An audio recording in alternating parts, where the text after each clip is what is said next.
The Ford government is sitting on a ballooning contingency fund while underspending in some key sectors like childcare that are desperate for cash. That's according to the province's financial watchdog, which also found the government is on the hook billions of dollars to cover Bill 124 back pay. The government's contingency fund is for a rainy day. It's been pouring for a few years now. The Ford government's so-called rainy day fund has grown to $5.1 billion.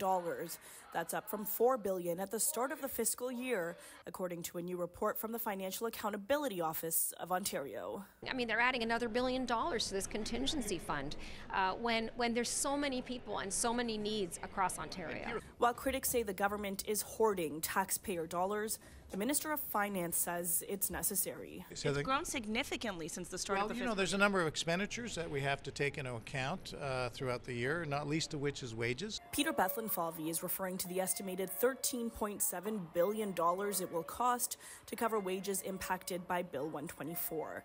The impact is already being felt this quarter. The FAO report found the government spent more in two key sectors, largely to cover compensation. Education spending was $2.6 billion higher than planned, while health was up $1.5 billion.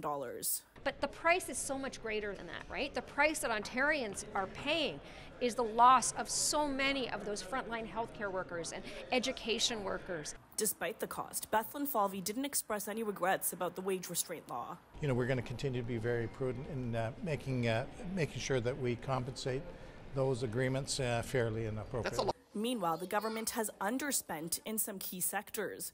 Ontario's childcare centres have been warning for months they're at risk of closing without more funding. But the Ford government spent $146 million less than planned in childcare programs this quarter. And while nearly half the province's universities are in or heading into deficit, post-secondary education spending was also $66 million less than planned. It's a shell game. The government's been playing it for five years now. For CityNews, I'm Yazdani.